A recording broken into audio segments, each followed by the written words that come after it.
카타콤의 순교자 제7장 신앙고백. 무릇 그리스도 예수 안에서 경건하게 살고자 하는 자는 박해를 받으리라. 디모데후서 3장 12절. 젊은 장교가 그의 집무실을 비운 지 4일이 되었다. 이 4일 동안에 그에게는 여러 가지 일이 일어났다. 그의 인생에 있어서 큰 변화를 가져오게 한 중요한 나날들이었다. 그 기간에 일어난 사건들 속에는 오랫동안 계속되어 온 고뇌의 사연들이 얽히고 설키어 있었다. 그러나 그 열렬한 영혼의 진리에 대한 추구는 결코 헛되지 않았다. 그는 성령에 의해 거듭나게 되었던 것이다. 요한복음 3장 3절로 8절. 그의 결심은 확고했다. 한편에는 명성, 영예, 그리고 부귀가 있었고 한편에는 빈곤, 결핍, 그리고 비탄이 있었다. 그런데 그는 후자를 택했다. 한순간의 주저함도 없이 후자를 택하는 결단을 내린 것이다. 그는 일시적인 죄의 향락을 즐기는 것보다 하나님의 백성과 함께 학대받는 길을 택했던 히브리서 11장 25절 것이다. 그는 돌아오자 곧 장군에게 보고하러 갔다. 그는 크리스천과 함께 있었던 일, 그의 사명을 수행하지 않았던 일, 그리고 그에 대한 벌을 달게 받고자 한다는 것을 장군에게 숨김없이 그리고 명백하게 고했다. 장군은 그의 방으로 돌아가 있도록 엄하게 명령했다.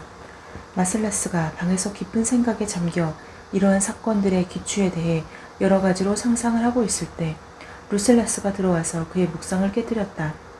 루셀라스는 마슬라스에게 깊은 애정을 나타내며 열정적으로 인사를 했지만 그의 얼굴은 걱정하는 기색이 가득했다. 방금 장군을 만나고 왔네. 루셀라스가 말했다. 자네에게 전할 말이 있네. 장군으로부터 부탁받은 것이라네. 도대체 자네가 저지른 일이 어떠한 것인지를 좀 설명해 주지 않겠나? 마슬라스는 그곳을 떠날 때부터 돌아올 때까지 있었던 모든 일을 하나도 감추지 않고 죄다 털어놓았다. 그의 열정의 지극함은 성령이 그에 대해서 역사한 일이 얼마만큼 강하고 진실하고 또한 영구적인 것인지를 여실히 나타내고 있었다. 그러고 나서 그는 장군과 만나 이야기한 것을 루셀라스에게 말해주었다. 나는 내가 하고 있는 일이 극히 중대하다는 것을 충분히 느끼면서 방으로 들어갔네. 나는 돌이킬 수 없는 모반을 범하려 하고 있었던 것이야. 사형이의 판결은 있을 수 없는 죄를 범한 것이지. 그러나 나는 그렇게 하지 않을 수가 없었네. 장군은 나를 반갑게 맞아주었네. 수사가 잘 진행되어서 대성공을 거둔 것으로 생각하고 있었던 모양이야. 나는 내가 여기를 나가서부터 크리스천들과 함께 있었던 일, 내가 본 바로서 그들에 대한 사고방식을 바꾸지 않을 수 없었던 일을 그에게 이야기했네. 나는 그들이 제국의 반역자로 사형에 처하기에 마땅한 무리들이라고 생각하고 있었는데 실은 그들은 황제에게 충실하고 덕이 높은 인간들이라는 사실을 알게 되었네. 나는 그러한 사람들에게 칼을 휘두르는 일은 절대로 할 수 없다고 했지. 그러한 짓을 할 바에야 칼을 버리겠다고 말이야.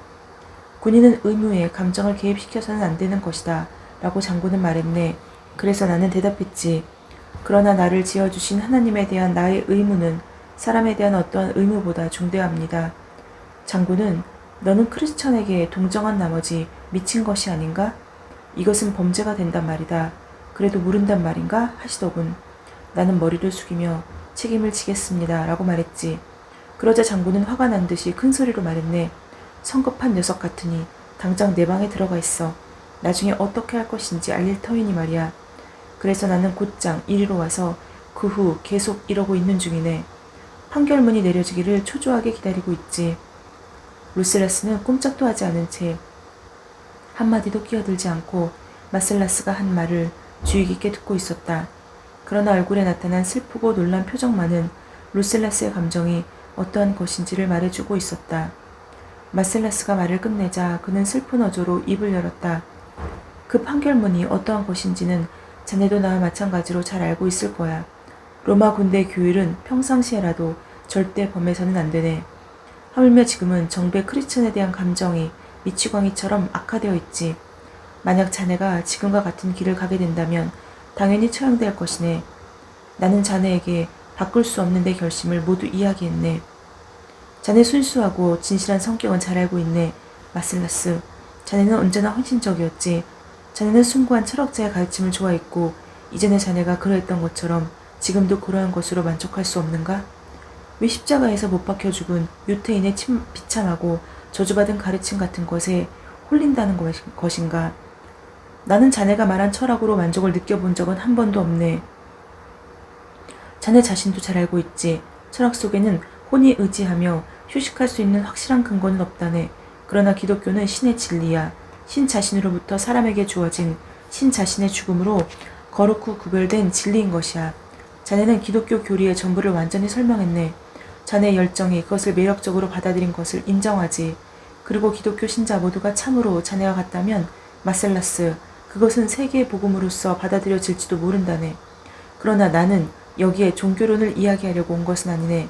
자네 자신에 대한 이야기를 하러 온 것이야. 자네는 그야말로 위기에 놓여있네. 자네의 직무, 명성, 지위, 아니 자네의 생명, 바로 그것이 도매 위에 놓여있단 말일세. 자네가 저지른 일을 한번 곰곰이 생각해보게. 자네에게는 중대한 의무가 맡겨져 있었지. 그리고 그것을 수행하러 갔어. 그래서 우리 모두는 자네가 중대한 정보를 얻어 가지고 돌아올 것을 기대하고 있었네. 그러나 그러한 기대를 송두리째 짓밟고 돌아와서는 적에게 홀딱 반했습니다. 나는 진심으로 그들의 일당이 되었습니다. 그들과 싸우는 것은 싫습니다. 라고 장군에게 고했단 말이야. 만약 군인이 맞서 싸워야 할 적을 좋아한다면 군대의 규율은 어떻게 되겠는가? 군인은 명령에 복종하지 않으면 안 되지 않나? 그렇지? 물론 그렇지, 루실라스. 자네에게 있어서의 문제는 철학을 택할 것인가, 기독교를 택할 것인가가 아니고 크리스천이 될 것인가, 군인으로 있을 것인가의 문제일세. 현재와 같은 시대에 군인으로 있으면서 동시에 크리스천이 되는 것은 도저히 불가능한 일이야. 둘 중 하나는 단념하지 않으면 안 되네. 그뿐 아니라 크리스천이 된다고 결정하면 크리스천의 운명을 짊어지지 않으면 안 되네. 그렇잖나. 크리스천이 될 경우 자네에게 편의가 제공되도록 조처할 수는 없거든. 그렇다고 해서 군인으로 계속 남아있는다면 크리스천과 싸우지 않을 수도 없는 일이지. 그것이 문제인 것은 확실하다네. 자네는 자네의 큰 잘못을 용서해 주려고 하는 따뜻한 마음씨를 가진 친구들을 가지고 있단 말일세. 마셀라스, 나는 자네의 열정적인 성격을 잘 알고 있지. 그래서 장군에게 자네를 위해 탄원하러 갔었네. 장군도 자네가 군인으로서의 훌륭함을 칭찬하고 있네. 그는 어떤 조건 하에서는 자네를 용서할 작정이네. 그건 어떤 조건이지? 이런 간대한 조건은 없지. 들어보게나. 그 조건이란 이 4일간의 자네 기억에서 말끔히 쫓아내버리고 자네 임무에 다시 착수하여 병사들을 인솔해서 그들 크리스천을 체포함으로 자네의 의무를 수행하는 것이라네. 루실라스. 팔짱을 끼고 일어나면서 마셀라스가 말했다. 나는 자네를 다정한 친구로서 좋아하네. 그리고 자네의 성실한 우정에 대해서 감사하게 생각하지. 그러나 나는 지금 마음속에 자네는 알지 못하는 것을 가지고 있네. 그것은 나라 전체의 모든 명예보다 귀중한 것이야. 그것은 신의 사랑이지. 이를 위해 나는 언제라도 모든 명예, 지위, 그리고 생명까지도 미련 없이 버리려 하네. 나의 근심은, 나의 결심은 결단코 변하지 않아. 나는 크리스천이거든. 잠시 동안 루셀라스는 슬픔에 젖은 눈매로 어처구니 없다는 표정으로 마셀라스를 응시하며 앉아 있었다. 그는 마셀라스의 완강한 성질을 너무나 잘 알고 있다. 그래서 그는 안타까움을 통감하면서 그의 설득이 그야말로 완벽하게 실패하고 만 것을 깨닫게 되었다. 그는 겨우 또 입을 열었다. 그는 그가 생각해낼 수 있는 모든 이론을 활용했다. 그는 마셀라스의 마음을 움직이게 할지도 모르는 동기의 모든 것을 동원했다. 그는 마셀라스를 기다리고 있는 무시무시한 운명을, 그리고 마셀라스에 대해서는 행해질 복수에 대한 이야기를 했다. 그러나 그의 모든 말은 마셀라스의 마음을 단 한 가닥이라도 움직이는데 도움이 되지 못했다. 그는 깊은 슬픔을 안고 일어서며 말했다. 마셀라스, 자네는 운명과 크나큰 도박을 하고 있네. 자네는 미치광이와 같이 무시무시한 운명을 향해서 줄다름치고 있어. 행운의 신이 베풀어 줄 수 있는 모든 것이 자네 발 앞에 놓여 있는데도 자네는 그 모든 것으로부터 등을 돌리고 비참한 천민 따위에게 운명을 걸고 있는 것이야. 나는 지금 친구된 의무로서 자네를 이 어리석기 짝이 없는 일로부터 구해보려고 했지만 내가 할 수 있는 일은 단 한 가지도 없게 되었네. 나는 장군의 판결문을 가지고 왔네. 자네는 파면이야. 자네는 크리스천으로서 체포되어 내일 바로 처형된다. 그러나 아직 충분한 시간이 있어. 거기에다 나도 자네를 달아나게 해주었다는 최소한의 위안을 가지고 싶다. 달아나다오. 지금 곧 시간이 없어. 서두르게나 망설이고 있을 때가 아니야. 이 세계 안에서 시저의 복수로부터 모면할 수 있는 곳이라고 한다면 단 한 군데밖에 없다. 마셀라스는 잠자코 듣고 있다가 천천히 그의 계급장을 떼어 발밑에 내려놓은 다음 그가 그렇게도 자랑하면서 입고 있던 화려한 군복도 벗어버리고는 그의 친구 앞에 네이만 입은 채 섰다. 루셀라스, 다시 한번 나는 자네의 성실한 우정을 잊을 수가 없다고 분명히 말해두네. 사실은 함께 달아나고 싶네. 그래서 자네의 기도가 나의 기도와 함께 내가 섬기는 신에게 상달되도록 하고 싶네. 그러나 그것은 안 되겠지. 나는 간에 부디 잘 있어다오. 잘 가게 마셀라스. 우리는 이제 살아서 만나지는 못할 걸세. 만약 필요한 것이 있다든지 위험한 처지에 놓였을 때 자네가 의지할 수 있는 사람은 나라고 한 것을 잊지 말아주게. 두 젊은 장교는 서로 껴안았다. 그리고 마셀라스는 급히 작별을 구하고 방을 나갔다. 그는 근위대를 빠져나와 공회소가 있는 곳까지 걸어갔다. 그 주위에는 훌륭한 신전과 둥근 기둥 그리고 기념비가 있었다. 여기에는 테스토의 아치가 신성한 거리를 가로지르고 있었고 공전이 그 뒷담위로 높다랗게 거대한 모습을 드러내고 있었다. 수없이 줄지어 늘어서 있는 위풍이 당당한 건물들은 값비싼 대리석과 반짝반짝 빛나는 황금색으로 장식되어 있었다. 한편에는 대경기장에 높이 솟은 벽이 있고 그 맞닿은 곳에 평화궁에 이를 데 없이 둥근 지붕이 얹혀 있으며 다른 한편에는 카피톨리노의 언덕이 역사적으로 이름 높은 그 정상을 들여다보게 해주고 있었다. 이 언덕 위로는 천공을 향해 늠름한 사찰과 신전들이 하늘을 찌를 듯이 우뚝 솟아 있었다. 그곳을 향해서 그는 발길을 옮겼다. 언덕 위까지 가파른 길을 급히 올라갔다. 거기서 그는 사방의 풍경을 바라보았다. 이곳도 엄숙한 신전으로 둘러싸인 대리석으로 포장이 된 곳이었다. 한쪽에는 캄파스 마치스가 테베라 강으로 경계선을 긋고 있었고 테베라스 강의 황색 물결은 파도치면서 멀리 지중해로 흘러가고 있었으며 사방의 집들은 제멋대로 확장되어 성벽이 있는 좁은 곳까지도 꽉 차 마침내는 그것을 넘어서 방사형의 길이 교회의 모든 방향으로 뻗치고 있었다. 신전과 원주와 기념비 등이 사방팔방에 우뚝우뚝 솟아 있으며 그리고 갖가지 화려한 장식을 하고 시간을 가득 채우고 있었다. 샘물은 솟아오르고 전차는 거리를 오가고 군인들은 이곳저곳에 전투 태세를 갖추고 행진하고 있어서 어느 곳을 보아도 제국의 수도는 생명의 끊임없는 물결로 넘쳐오르고 있었다. 멀리는 평원이 뻗쳐 있고 군데군데 헤아릴 수 없을 만큼의 부락과 집과 대저택이 점재하고 있었다. 그것은 호화롭고 평화스러운 풍요한 주택지대였다.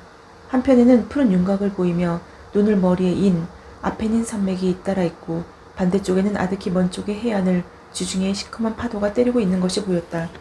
갑자기 마셀라스는 외치는 소리에 소스라치게 놀라 뒤를 들여다보았다. 한 노인이 다 낡은 옷을 입고 여길 대로 여인 얼굴로 매우 거친 몸짓을 하며 무시무시한 절망의 시를 읊고 있었다. 그의 야만스러운 눈매와 사나운 동작은 그가 반쯤은 미치광이라는 것을 나타내고 있었다. 무너졌도다 무너졌도다 큰 성 바벨론이여, 귀신의 처소와 각종 더러운 영이 모이는 곳과 각종 더럽고 가증한 새들이 모이는 곳이 되었도다. 그의 죄는 하늘에 사무쳤으며 하나님은 그의 불길한 일을 기억하신지라. 그가 준 그대로 그에게 주고 그의 행위대로 갑절을 갚아주고 그가 섞은 잔에도 갑절이나 섞어 그에게 주라. 그가 얼마나 자기를 영화롭게 하였으며 사치하였든지 그만큼 고통과 애통함으로 갚아주라. 그가 마음에 말하기를 나는 여왕으로 앉은 자여 과부가 아니라 결단코 애통함을 당하지 아니하리라 하니, 그러므로 하루 동안에 그 재앙들이 이르니 곧 사망과 애통함과 흉년이라. 그가 또한 불에 살라지리니 그를 심판하는 주 하나님은 강하신 자임이라. 그와 함께 음행하고 사치하던 땅의 왕들은 그가 불타는 연기를 보며 위하여 울고 가슴을 치며 그의 고통을 무서워하며 멀리 서서 이르되 화이또다 화이또다 큰 성 견고한 성 바벨론이여, 한 시간에 내 심판이 이르렀다 하리로다. 땅의 상인들이 그를 위하여 울고 애통하는 것은 다시 그들의 상품을 사는 자가 없음이라. 그 상품은 금과 은과 보석과 진주와 세마포와 자주옥감과 비단과 붉은 옷감이요, 각종 향목과 각종 상아 그릇이요, 값진 나무와 구리와 철과 대리석으로 만든 각종 그릇이요, 계피와 향료와 향과 향유와 유향과 포도주와 감람유와 고운 밀가루와 미리우, 소와 양과 말과 수레와 종들과 사람의 영혼들이라. 바벨론아, 내 영혼이 탐하던 과일이 내게서 떠났으며 맛있는 것들과 빛난 것들이 다 없어졌으니 사람들이 결코 이것들을 다시 보지 못하리라. 바벨론으로 말미암아 치부한 이 상품의 상인들이 그의 고통을 무서워하여 멀리 서서 울고 애통하여 이르되 화이또다 화이또다 큰 성이요 새 마포옷과 자주옷과 붉은 옷을 입고 금과 보석과 진주로 꾸민 것인데 그러한 부가 한 시간에 망하였도다. 모든 선장과 각처를 다니는 성객들과 선원들과 바다에서 일하는 자들이 멀리 서서 그가 불타는 연기를 보고 외쳐 이르되 이 큰 성과 같은 성이 어디 있느냐 하며 띠끌을 자기 머리에 뿌리고 울며 애통하여 외쳐 이르되 화이또다 화이또다 이 큰 성이여 바다에서 배 부리는 모든 자들이 너의 보배로운 상품으로 치부하였더니 한 시간에 망하였도다. 하늘과 성도들과 사도들과 선지자들아 그로 말미암아 즐거워하라. 하나님이 너희를 위하여 그에게 심판을 행하였음이라 하였더라. 요한계시록 18장 5절로 20절. 많은 사람들이 그의 주위로 모여와서 어처구니 없게 그를 바라보고 있었지만 그는 몇몇 군사가 나타나서 그를 데리고 갈 때까지 멈추려고 하지 않았다. 불쌍하나 크리스천 중에는 견뎌낼 수 없는 고난 때문에 머리가 돈 사람도 있는 것이다. 라고 마셀라스는 여겨졌다. 그 인원은 붙들려 가면서도 그 극단적이고 절망적인 시를 계속 외치고 있었다. 야육꾼들이 연방 그를 따라가면서 욕설과 조소를 퍼부었다. 잠시 후 그들은 떠들어대면서 멀리 사라졌다. 너무 얼씬거리고 있을 수도 없지. 가야 되겠지. 마셀라스는 혼잣말을 하면서 발길을 돌렸다.